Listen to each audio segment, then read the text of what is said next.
Go on. So where's Samuel L. Jackson hat? Oh yes, I wrote this lyric. Yeah. You know, I'd been listening to a lot of West Side Gun at the time, and I just kind of thought like, catch me in the black woolen Kangol, blonde baddie leaning out the tower lane, but brain is tangled. Well, my priorities was mangled. I sniffed all the dirty bags that the Demiurge decided to dangle. And I was like, if I'm going to do a video, that's crazy. If I'm going to do a graphic for that, I kind of need a black woolen Kangol. So I asked my auntie politely, and Father Christmas delivered. Gangster shit. Wallace and Vomit are in the room. Hey. Which is Louise Scheuer and Matthew Cameron, who've gone by many other names. Mm-hmm. Oracle. That's it. Still the Oracle, just under different aliases. You're the Oracle? Bingo. And now are you Wallace, or is just... No. It's just an ode. The name was come up with my little girl, so shout out Frida. We were just sort of spitballing on names. I wanted to call her... Wallace and Vomit. She came up with Wallace and Vomit, yeah. She created a little hun, yeah. But I wanted to call us racialised aggravation, but they all said I was pretty set on it. Yeah, he was kind of sold. Like, I could imagine the spiky logo. I know, but all the lads said like, what sort of demographic do we want to attract? Really? Because of pigeonhole us a bit. But we're from Leamington Spa, and the podcast is called Lemon. Yep. And there's a very rich history of punk rock music in Leamington Spa. Yeah.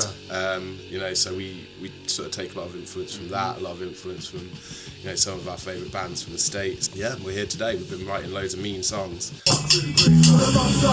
Yeah, and had our very first show last Sunday, didn't we? Dark Horse in Moseley. Yeah, shout out the guys at the Dark Horse, fantastic venue.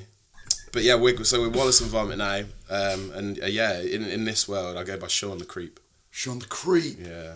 All right. Oh, as in Sean the Sheep, but that's it. Same universe. Plasticine world. That's it. Where the punk music has emerged from. I'm saying that's the world it feels like we're all living in at the moment. Mad and plasticine and as vengeful, you know, like Greek or Roman gods having their wicked way with us for fun.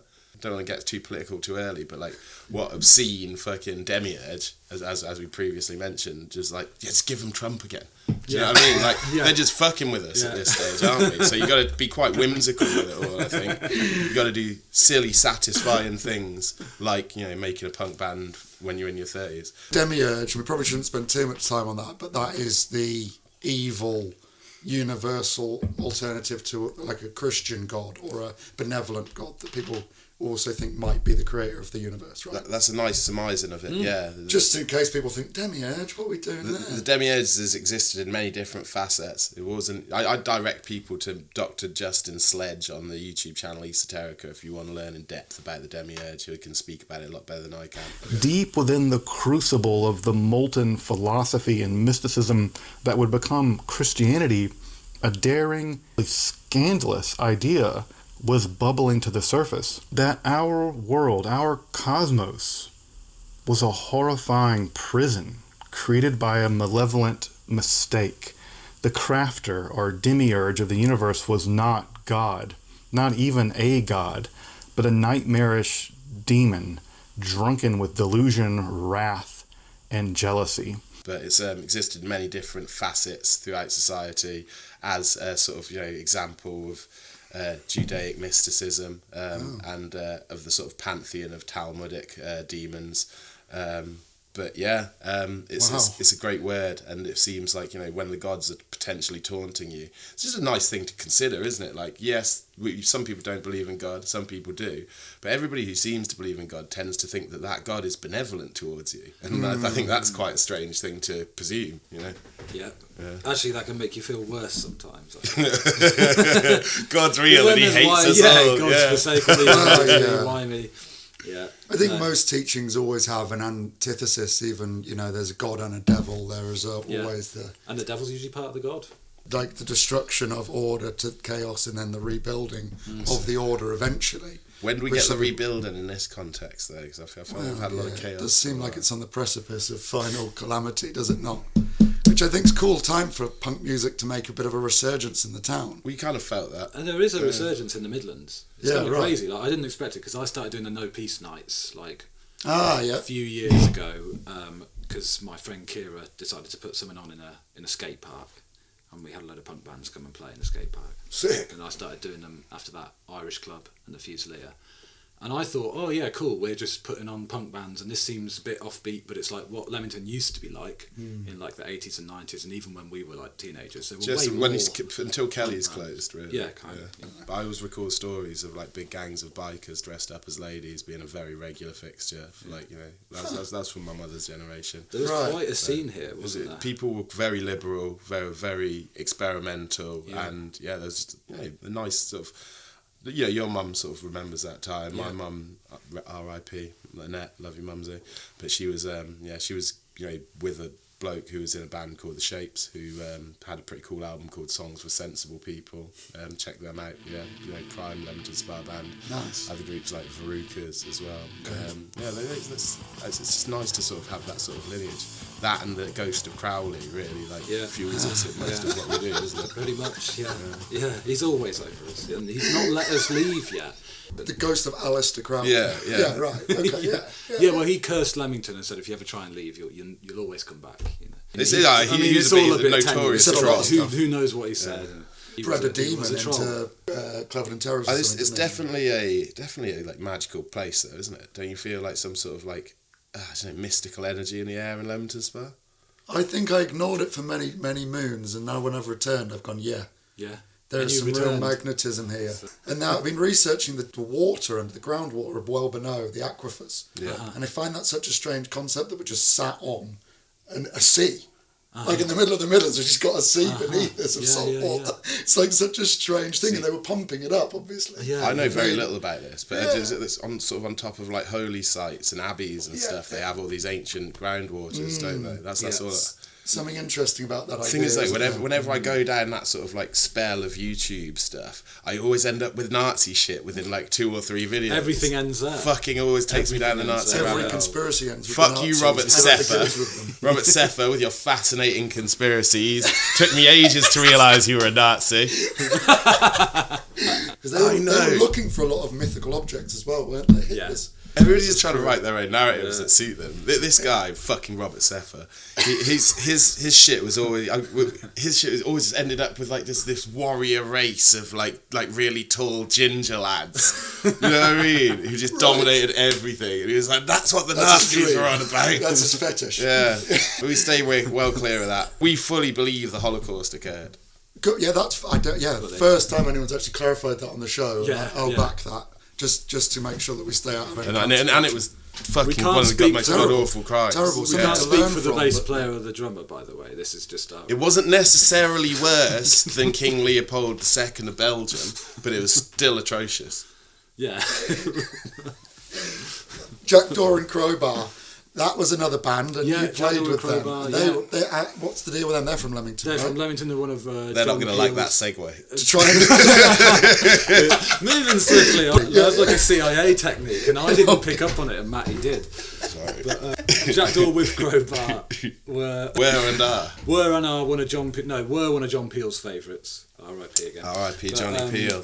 Yes, Jackdaw with Crowbar are Dan Morrison drums, David Tibbetts bass, Tim Ellis guitar and backing vocals, Fergus Durrant guitar and vocals, and they've got a single coming out next month which includes on one side Amarillo and on the other Iceberg, which you're just about to hear. Jackdaw with Crowbar, and this is Iceberg. But they're still around, and I've played with them a bit, and they're probably the other big main band other than the Shapes and the Verucas. Yeah. Stuart Liu's description of them is sublime. Yeah. The best thing to come out of Leamington Spa since the Grand Union Canal. That's right. Good canal. I fucking love canals. Mainly for skulking. We had a canal skulk recently, didn't we? We did. That's nice. Canal side skulk. It's what people from Leamington tend to do, isn't it? Yeah. It's one of the main arteries. Have you done much of it? Yeah, often actually. It was one of my main routes to and from home at one point. That's what I'm saying. And you just jump on that canal and waltz it out. It's so efficient, isn't it? You don't realise it, but actually all the way out and beyond Warwick, it's a slight decline into Leamington. So you can get on a bike at the top and just roll down. That's right. In one way. It's going back up, we can do a little sky lift. Yeah. I used to bust some serious miles on that canal. I used to live on the far end of Warwick on the Stratford Road, next to that fucking, excuse my language, I must stop swearing. next to... It's all PG. You can have 2 wanks and 1 fuck. Okay. And I mean verbally. I love that. Go on, sorry, I interrupted. No, it's right. I love that. I lived down the Stratford Road in Warwick, and I was doing this job in Salem at this absurd like photo digitization company where we like digitize people's slides and negatives and cine film even, and put them all onto DVDs and USBs for them. Yeah. But I wrote a very sinister poem about that job. But yeah, basically I used to have to ride 9 miles each way on the canal from Warwick to Southam and back every day. And my God, was I fit when I was doing that. I was fit as a butcher's dog. You know what I mean? Yeah, of course. If you can't find a job in the local area, I'm going to sound like a Tory MP now, but if you can't find a job in your local area, get on your bloody bike, ride. There's a lot of towns with industrial estates nearby. Nuneaton, about 19 miles away, all right? Daventry, probably about 25, 26. Get on your bloody bike. Get some striations in your quadriceps and get to work in the industrial sector. Britain needs you. Yeah, and it eases the pain on the NHS because of your fitness. That's exactly that. That's very true. And Unless fossil you have a fuels. heart attack. That's Also, why do you think butchers' dogs are so attractive?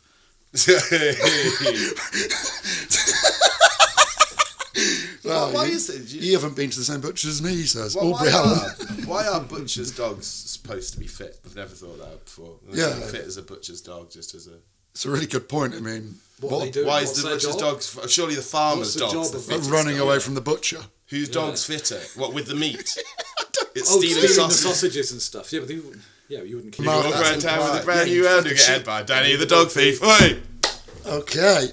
He's a kind of worse Sean the Creep. He's another character that we do. Yeah. Oh, okay. I've LARPed as Danny the dog thief around town a lot. LARPed is a really... When you say LARPing, it's a lot seriouser. It's a lot more serious. LARPing sounds like it's got some kind of system. I cosplay as this prolific dog thief, right? And I sometimes will have a dog with me. I'll strike up a totally innocuous conversation with people. Usually at art in the park or just some of these nice Leamington civic events. In it, Louis. When you're playing an abstract character. Yeah, and they'll be like, so what do you guys do? And it's like, oh yeah, I'm a nurse. I work for Jaguar Land Rover. Like, what do you do? And it's like, oh, Danny the dog thief. What do you mean? Clues in the name. It's the name. It's like, no, I come from a long line of dog thieves. Yeah, but then it always winds up when I come around to like, what do you do with the dogs? It's like, that'll be telling. Trade secrets. I mainly sell them to men in the West Midlands. Yeah, and butchers. no butchers. They're mainly bait dogs, in fact, in this world. Like bait dogs for dog fighting. And I tell them, like, look, when I was 10 years old, I realised I was never going to be a Pokemon trainer. And the closest I was ever going to get to Pokemon training was being a professional dog fighter in the West Midlands. Connection, It's definitely stretching the definition of cosplay. You can walk around town with your brand new hound and get head by Danny the dog thief. Hey! Let's move on. What have we covered so far? We covered the Holocaust, Danny the dog thief. Was there anything else we said? King Leopold II about it. Yeah, let me tick those ones off. He sucked. Yeah. Those ones are done. So, you've done a D&B song as well as Oracle. I've been doing D&B music for many years, to be fair. It was probably the first thing that actually drew me into making music in the first place, like drum and bass, yeah. R.I.P. Skibbity. Yeah, Skibbity, Shabbity, Stevie, Hyper D, MC Det, all of that stuff back in the day, yeah. Wow. I think it was like, I don't know about you guys, but drum and bass was very prevalent for me growing up. It's almost an unescapable culture. No, you were always a housey boy, weren't you? We're kind of like in the middle. To be honest, the town didn't have much of a music scene as I was actually coming through. It was the Drebben, like the last of bands. And then by the time Zephyr had shut, there was a very little independent. Zephyr was I was talking about Zephyr, but just how much of like an absolute stalwart place that was. Like there was stuff going on maybe 3-4 nights a week in time, and they're well attended events with a lot of different genres. Shout out Mikkel up in Manchester. Boots and Cats guy. Yeah. He was running that place for like tight ship for a long time. I remember I did my first ever set with DryTek there. Wow. This is probably like, I'm going to say like 3 months before my baby was born. It was probably like July or August 2016. Yeah. But yeah, that was fun. Large up DryTek, everybody in the place. One of the best drum and bass Donnies coming out of Leamington Spa. He's an amazing producer. Great producer, great DJ. Him and him causing a bit of damage down at Kelsey's on the Friday just gone. So nice. He's also a genius, isn't he? He was doing like some AI project at his master's or PhD. He's a very smart dude. He's essentially making us all, you know, completely obsolete. So cheers for that, DryTek. Nah, he's not. It was a search. It was searching through samples. It was actually quite neat. It was you could search for loops of tracks across all of your index of music, and it would break it down and say, "Here's an amen break. Here's a loop." So it's just searching. That's actually really useful. Really cool. That's the kind of stuff that's going to make music better. Yeah. Is the kind of tools that aren't necessarily composing from the ground up, but are like identifying things or ripping out samples or like making a stem out of an old recording. You could isolate the drums. Does it not take the love out of digging through your old vinyls for a little bit? Imagine you put an old vinyl in and it's like, here's the vocal track from that. Just takes it out for you. Is there no joy in identifying that by yourself? Sometimes there is very hard. Sometimes it would take technical. I think it flattens the level again, doesn't it? It allows people without the technical skills and training to try and create stuff. Yeah, which not always a bad thing. We'll see what happens. The democratisation of music production. Yeah, that's nice. Yeah, something like that. That's the idea of AI. Yeah, I mean, some of it's shite, but that was the idea of like open source models with the internet and stuff as well in the first place, and that's not really benefiting many people's lives a lot. Yeah. It's just social media. Yeah, true. Which is fine. Do you ever wish you were just some like hugely impoverished Indian Donny who managed who was just so disheartened and just like not taken in with the Hindu culture that he was surrounded by, that he was just like, I'm just gonna code, and like, you know, and now he's smashing it, getting his H-1B visa into America, and he's like, yeah, Americans can't code like me. Yeah. I wish I was that guy. I wake up and I look at the shower. And I look at the mirror in the shower and I'm like, why aren't you that guy? Well, I think the Hindu culture was the base of modern trigonometry. And given that, they seem to have this real tenacious Pythagoras would have a fucking word to say about that. Well, so. it was larger club our Greek brethren. Yeah. And I think there is, India as a whole is a hotbed for people to be able to see the mathematics. Would you watch competitive maths on the telly? Only if it's incredibly ethno-nationalistic. Oh, really? Like Pakistan versus India, 6 nights in a row. That could be quite exciting. Don't they? Yeah. They have them over the border. They have them, and I think what happened that I saw the winners. In the first place was USA. The second place was China. Yeah. But the first place USA was just Chinese immigrants. Right, yeah. I think that's it. What was your maths like? You never I used to hold myself to high esteem with my mental arithmetic. I was like, if you get your times tables wrong, you're a bitch. Yeah. Still looking in the mirror at this point. Wishing I was this Indian lad. I know. It's a pretty sick trope. Anyway. Well, no, so there we go. So we've covered D&B song. That's a great song, though, to be fair. No, I didn't say shit about that. The D&B song's a banger. We got my boy Melisma. We've got 2 little releases we've done together. This most recent one's been on Hospital Records. It's called No Surrender, part of the Formulations Part 2 EP. Big up everybody else involved with that. Thank you for having us, Hospital Records. Thank you for having me, Alex. It's a great song. Yeah. It's going to be... the last tune we did together came out just before lockdown. So sadly, it did not get rolled out en masse as much as it should. That one's called Under Influence on Program Records. It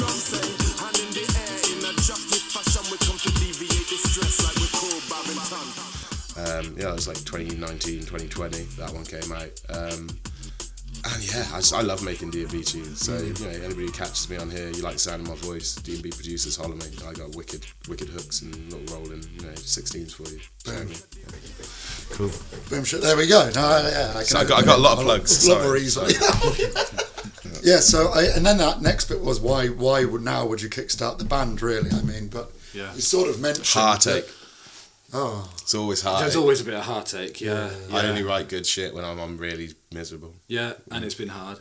And like what I was saying earlier about the scene weirdly coming back was that after we started doing all this punk stuff, we realised that in the Midlands there is a hardcore scene arising. In fact, all around the UK, there's everywhere there's a scene arising. I think it's post-COVID, to be honest.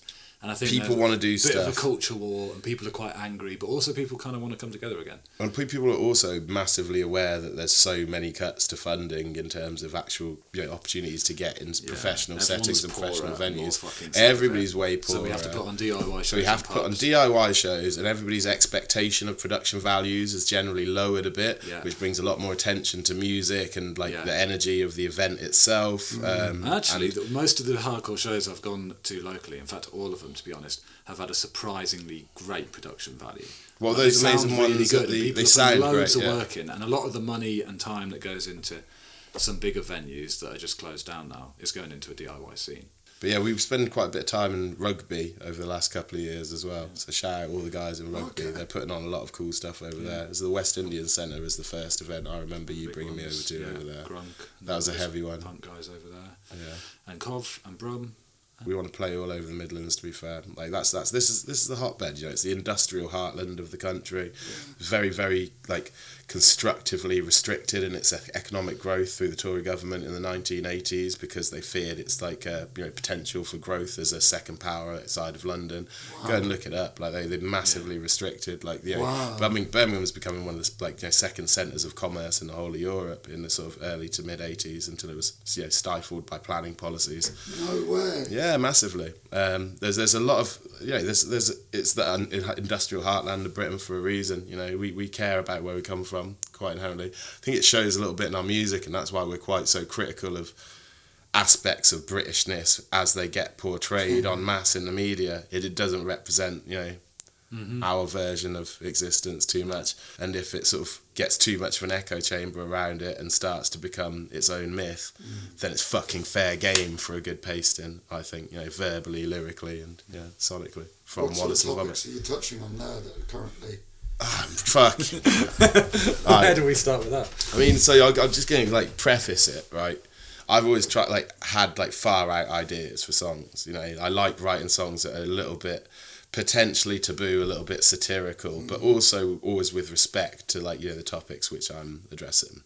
One of the main ones was I got fascinated with incel culture for a little while, specifically after my wife and not wife but fiance, my ex-partner and my daughter left me. Yeah, I wrote this song called "Took a Sheet of Acid Now I Feel Like a Brony." Right, you know what a brony is? Brony. Yeah, a motherfucking brony.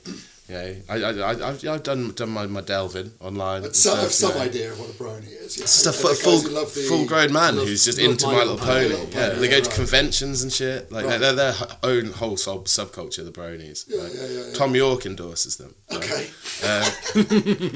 That's true. Yeah, and so endorses them. Shut up. You don't need to get into that. Don't look it up. Just agree. Don't do too much journalism now. Every podcast. But I wrote this brony song, and it was it's such a ridiculous and Louis produced it as well. Over COVID. And we just had a blast, and I was just write absurd scenarios and make songs about them. And we performed that song for the first time a month ago. It still felt kind of relevant, really, to you and to wider culture. Yeah, it's a very relevant song. It's a very sort of morbid, sad song. Feeling so lonely that you want to take acid and watch My Little Pony to just remind you of when your family were around. I'm watching My Little Pony on my Netflix stream. I'm feeling sad. I'm feeling lonely because my family left me. I'm watching My Little Pony on my Netflix stream. I'm feeling sad and lonely because my little family left me. Yeah, it's very self-effacing, but most of it happened. Right. Yeah, but I didn't ever become a brony. I just flirted with bronyism, especially if you can see aspects of yourself in the characters that you're sort of characterising. One song which I was really shit scared of, to be honest. I'm not that anxious about many things, but I wrote this song a while ago about if people are gonna actually listen to it and not just get totally offended by the initial from the get-go. But it's called "I Drew Mohammed on the back of the bus stop and the Bangla boys weren't happy." right? Like, so shout out all my Bengali crew, yeah. But it's a cautionary tale. Like, it sounds a little bit like, you know, a far right chant to begin with, but I can assure you it's not, because we launch into a bit of a, you know, just to tell you about the song, we launched into a little bit of a tirade about, like, you know, the Charlie Hebdo attacks, right, in Paris in 2015, and, you know, that was dreadful, yeah. Shouldn't really go around murdering people. But if you want to go and depict the prophet, what do you think's going to happen, right? You know, somebody's going to... It's like there's a big steroided lad over there and he's giving everybody ugly looks. Are you going to go and take his nana off him, right? He's going to pulverise your brain in, isn't he, right? So, don't do it. That's what I was saying about Charlie Hebdo and that. If you want to draw the prophet, that's cool, yeah? But I'm saying take accountability for the fatwa when you depict the prophet. So I tried to put myself in the shoes of, like, you know, some bored graffiti artist lad who drew Muhammad on the back of the bus stop, and then the Bank boys weren't happy. Yeah, they weren't happy. And there's a turnaround. And there's a turnaround because then he becomes Muslim. Because I revert. He's reading his Quran while he's sitting. Now I'm reading my Quran when I'm sitting at the bus stop. Doing my dua when I'm sitting at the bus stop. Keeping to my team when I'm sitting at the bus stop. Never draw Muhammad on the back of the bus stop. Never draw Muhammad on the back of the bus stop. Said I'll never draw Muhammad on the back of the bus stop no more. Alhamdulillah. Wow. So it fully is with respect to the culture. It's about massive respect to all my Islamic brothers. Yeah. No sectarianism. All my Shiites, my Sunnis, all my Alawite brothers. We stand together in the face of oppression and Zionism. You know? Yeah. Wow.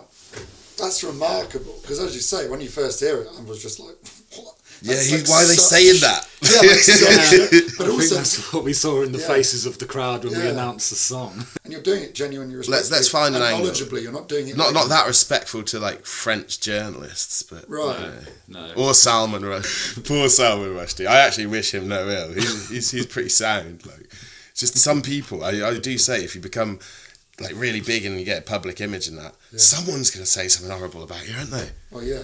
You know, even if they've already come for your fucking eye. What? Cut off your eye? You know, they went for Salman Rushdie again, didn't they? They did. It wasn't bad enough they gave him the fatwa back in the day. What happened to his eye? That's why he either got shot or stabbed in the eye. Was it in the last eye? year? Yeah. Poor old Salman Rushdie. That's what I really think. I only laughed him in at the song because it's edgy and that. You know, we're edgelords. We like a bit of troll culture, yeah. Well, it gets people thinking. I'm sat here going, fucking hell, I'm like out of my depth. I used to troll the shit out of Mum's Net back in the day. I'm completely out of my depth. Didn't I, Luke? I used to troll the shit out of Mum's Net back in the day, mate. They all thought that I had genuine concerns. I was a nice lady who needed help with my problems. I was just trolling the whole time. No one is safe. No one is safe. No one is safe. Pointed at them. Don't try and give no advice to anybody on the internet, because chances are it's just me and I'm trolling you. So this is coming as part of the band, is that you will, if you follow this band, there's also the chance that, because you had a picture of a gollywog as your profile. We did. It was a placeholder. It was a placeholder. Yeah. Placeholder for a couple of months. I was like, I can't even remember if that's a racist thing or not anymore. I'm gonna be honest, right? Let me break it down for you real quick. For the most part, it is racist. There was going to be pockets of Britain who are going to want to defend their gollywog ownership. I'd refer you to watching Ricky Gervais's Extras, because they dealt with that almost as well as can be dealt with. That's a great scene. Right, it's a great scene. I'll cut that in. Stallion of a horse, right? Being brought onto set. Got my chest and I'm going, horse. Let's go to the toilet. Yeah, sure, yeah. What you got there? It's just a gollywog toy. A golly toy. He's been in the family for years, so I mean, that's harmless. You know, I think if I was a racist, I wouldn't be about to do what we were about to do. Not that I know what we were about to do, but whatever you want to do, I'm up for all the toys together. Because all the toys are equal. Oh, hello. How are you? Hello there. I think I want to shoot off. No, really? Yeah. Sorry. No, it's totally cool. I just think the black thing's getting in the way here. Don't worry, I don't think you're a racist or anything. I just think that, it's on your mind and you can't get past it. So, we should just relax and rewind things a bit. Okay. But I would say that gollywogs offend a lot of people. The connotations that come with that imagery of the sort of minstrel show and that sort of condescension of the black people is not really on. But like, let's put it this way. If I was white, I'd get in loads of trouble for even doing that. But I'm not. I'm a brown man, right? I'm a half Jamaican, 1/4 Polish Ukrainian, 1/4 Welsh man. And with that, I have a little bit of what I call, I don't know, prissy racial privilege. Yep. So I'm going to bend things more than other people would, because I don't think anybody's going to fucking say shit to me about it. And so, only one person has. Only one, but they can suck a dick. and if they want to, and then we're inclusive of people who love sucking dick. So, you know, whoever you may be, or my flipping, you know, male, female, and NB crew, right? If you want to suck dick, suck dick. Seems like you're against everyone, but you're for everyone. We are. Kill All Races was another EP name we had, wasn't it? Kill All Racists. Kill All Races. Okay. Pretty clear distinction, bro. Yeah. Very different thing. We're not. I'll be honest. We don't want to go too far down this route because it's another chat for another time. But we certainly don't advocate for racism. Yeah. But we would suggest that most people, very few people, aren't racist, or at least aren't xenophobic, or at least any xenophobic, or you know, NIMBYist, even tribalist. All like these aspects exist in pretty much everyone until we acknowledge that everybody is a bit racist. And nobody's racism is better than anybody else's racism. We won't really be able to move very far. We make any money from doing this band and shit, and we sell these White Devil Bitch t-shirts. Come soon, ladies. Then basically we want to spend the money on an interfaith prayer centre for racists. This is his idea. This isn't my idea. An interfaith. This is not your idea. I definitely talked to you about this idea. You spoke to me about the idea. I'm not going to. We want to spend all our money on creating let's not shut down just yet. An interfaith prayer centre for racists. Okay, it sounds like the solution to everything. It fully does, doesn't it? And there's loads of cool bands on. Cheap beer. Now you've changed it to a venue, and I'm down with it. Okay, yeah. It's just a daytime. Maybe the venue's just called the Interfaith Prayer Centre. Maybe that's just the name of our venue. So if I have a quick smoke, lads. So you played in all sorts of stuff. I love loads of different styles. So I feel like when I love a style, I sort of want to play it, and it means that I end up in too many bands. So in the Midlands String Band.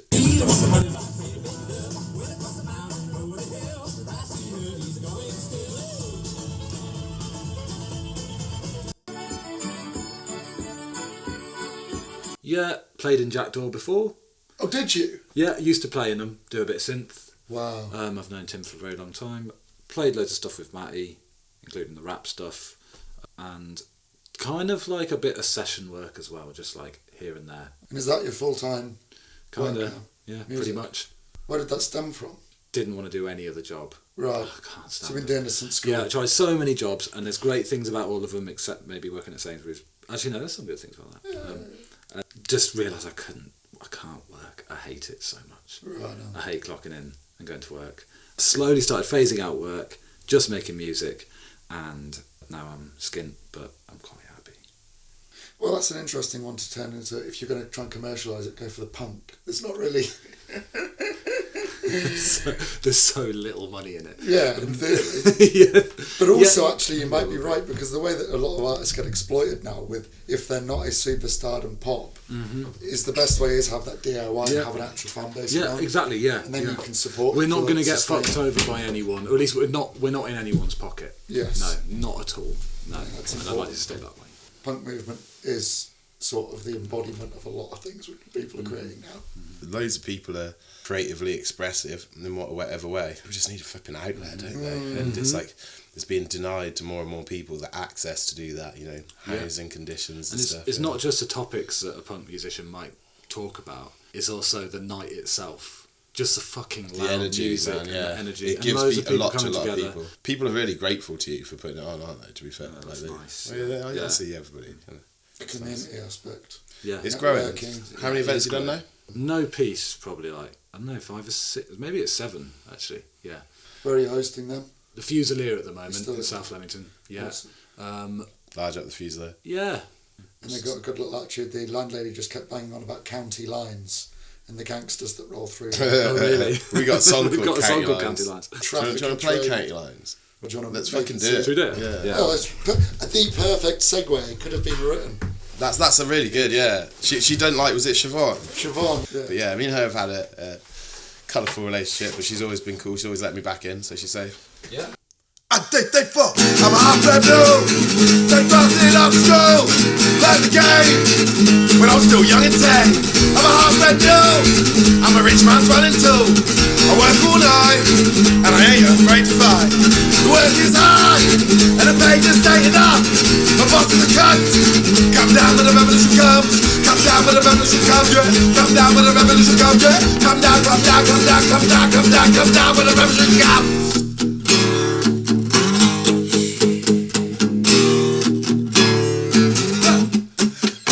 I got rolled down Sandy Gully one of these days. It's I got rolled down Sandy Gully, that's what Elon says. It's I got rolled down Sandy Gully one of these days. It's I got rolled down Sandy Gully, that's what Alex Jones says.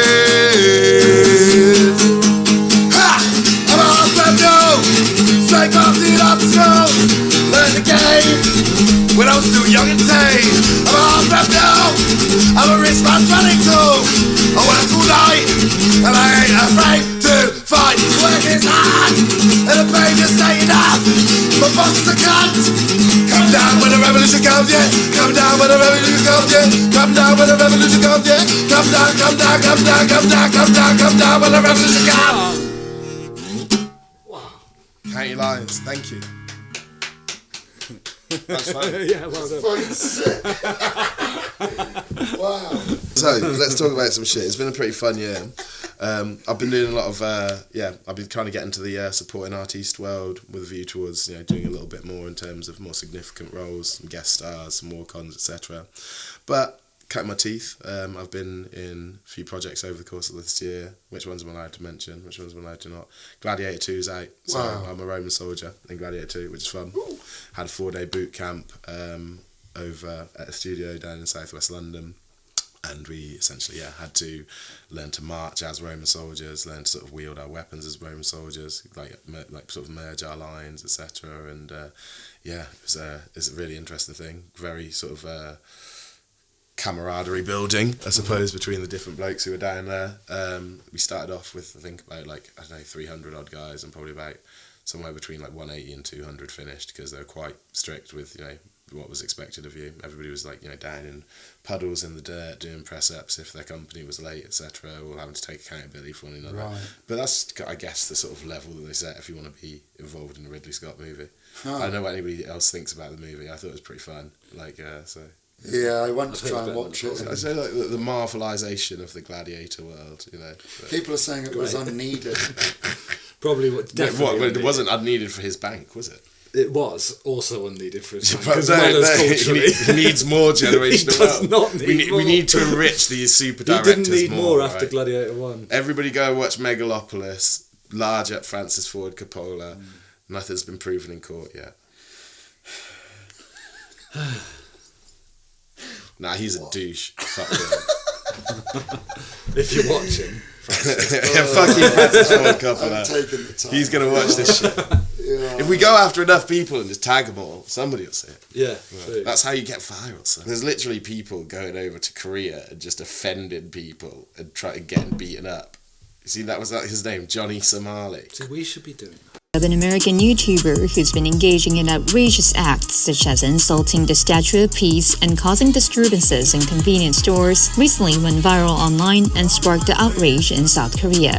The YouTuber was eventually booked by the police on Thursday. His name is Johnny Somali, a 24-year-old American man who makes money by uploading controversial actions on his YouTube channel.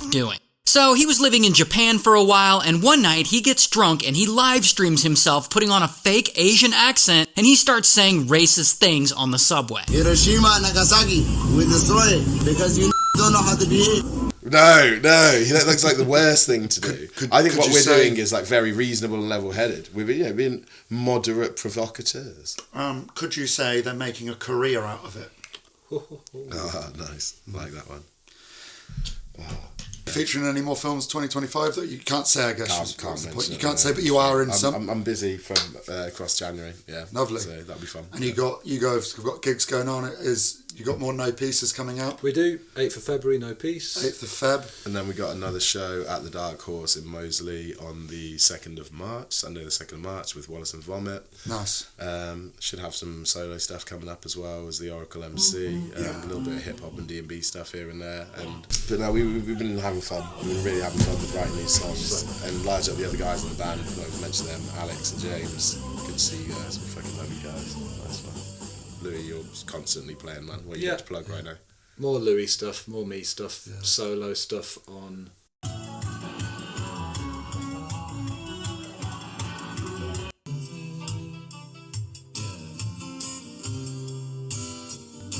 Before the 23rd of Jan at the Southbound Cafe. I'm playing. Oh, yeah, cool place, there. Really good. I'll try and get a clip out for that. There's a good little strip there now in that industrial estate of like actually cool places, and it's in Southtown, which is great. We love it. Yeah. Anti-culture's developing there really nicely. Isn't it? It'll last about 2 years and then sell out. Perfect. Oh yeah. But Southbound's really cool. I only went in there the other week. Yeah. Good wine selection. Yes. Yeah. Good hosting. It's partly an engineering unit. Yeah. And now they've put a bar in the front of it. Yeah. And it looks like a really cosy place to play. Yeah, I think they're building a new stage now even. Yeah. Excellent. And then they've got Brewball across and they throw festivals in the summer. That's right. They're fun days out, those Archers festivals. They really are, aren't they? Yeah. Executing events, but there's so much to fucking do. I went through the motions of it and I had a lot of respect for people who can set them up now because there's so many moving parts. Yeah. Scalp the king. Is this stuff staying? I'm going to run this whole podcast by you before I release it. Yeah, that's cool. Yeah, that's probably a good idea. maybe get a focus group. If you want to make any active change in the world, you really got to go down to those hotels. Yeah. And seaside communities and start, recruiting some of these disenfranchised brown lads. They're getting a bad rep on Twitter. They just need to be put to some good. I bet they're bored as fuck. Playing Zelda all day in 4-star hotel, but it's boring. Nah, they've got too much. They're like associated to the king. I just said scalp him. That's immediately. Keep the people on the shows. Keep the work. It's like a Kerrang radio broadcast. That's it. Yeah, what's that dude? All those sex pest guys from the 90s. Howard, what's his name? Opie and Anthony. You know those people those radio DJs from the 90s in North America. I think they're called Opie and Anthony. I don't. Those guys. And they used to get on a cast of like absolutely just degenerate, fuck-witted people, and make fun of them every week. Yeah. I feel like we've been victim of something like that. You've made it that. If that's the case. Oh, that's sick. I didn't know that. But he dangled a little string out for us. It's like fucking Piers Morgan and Dan Bilzerian. You saw us little wormies squirming for our 5 seconds of fame. Yeah. They'll say whatever the fuck they want if I just dangle it for them, wouldn't they? Yeah. Dangle me little maggot. Sorry. Like I've orchestrated this whole thing. Oh my goodness. We're both Dan Bilzerian. The Wallace and Vomit I haven't actually said is like, when I heard that, you put up some clips earlier and I was like, wow, that is just fucking powerful, isn't it? Cool. We got the sound together pretty quickly because we all knew what we wanted to do. It's basically just been like, that music does require a high amount of discipline. We're playing pretty fast. Right. So, we've just been drilling. Like it's literally like, like Barcelona, tiki-taka. That's how we've got to be when we get into the studio, really, isn't it? Cracking the whip. Yeah, you got to give more credit to that for the punk sound because you're a really talented musician. Your vocal talents, both in singing. Why you playing with my feelings? Baby, why you playing hard to get? Baby, why you playing with my... You can rap works perfectly on that genre, doesn't it? Shucks. Because you can bounce between, but the presentation of it is so like that if people aren't understanding the behind the scenes of how the sausage is made, almost they can be like, "Oh, that's quite a lot," but it's really I never raw is what I've got from a lot of people.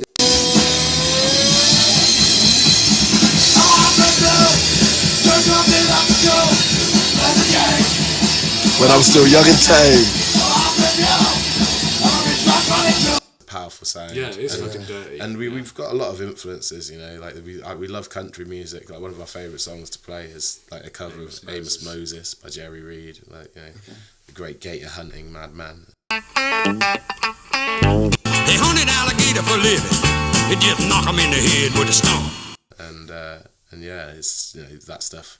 There's just like a colourfulness to songwriters that we like, which we like to try and evoke in music that we write, really.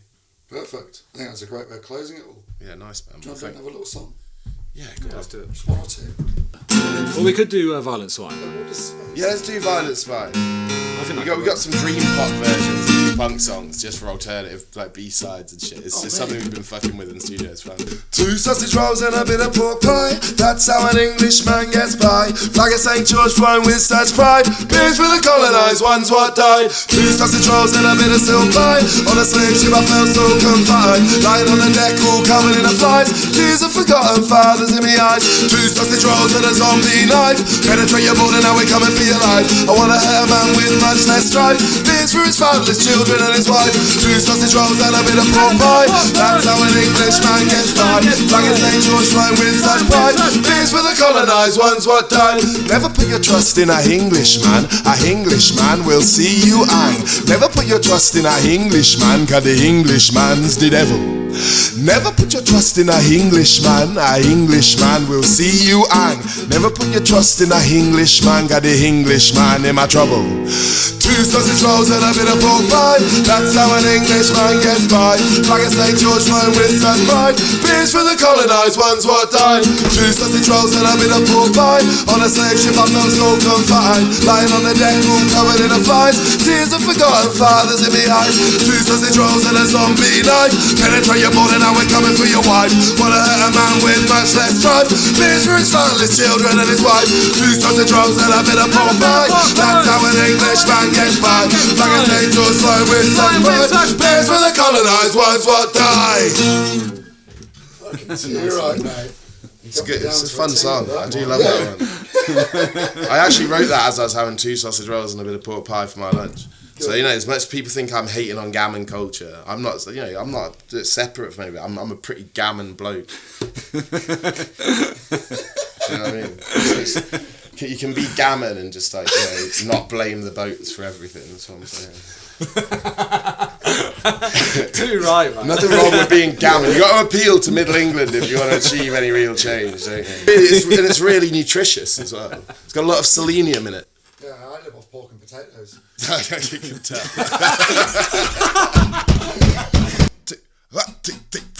Wanna jump in a river or escape? Wanna jump in a river or escape? Wanna jump in a river or escape, or a bin, or ideally a well.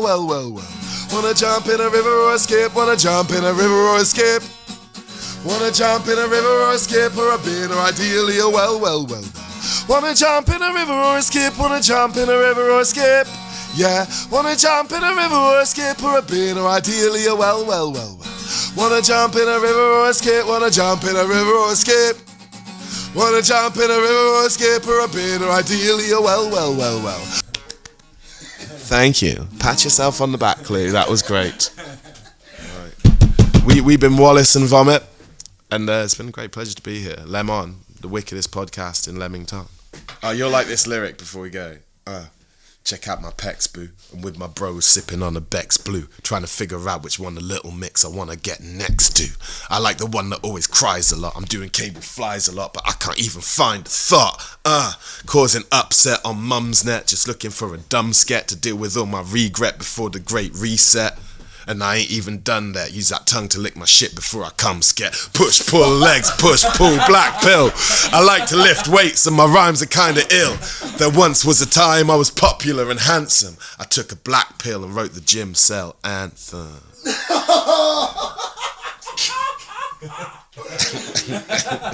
right, I liked it. Sorry, it's really rude. We love women. We definitely don't hate the women. As much as it contrary to how our songs may come across. Oh man, this one came off as well. I have no idea what cameras are on for what point at one point. It's alright.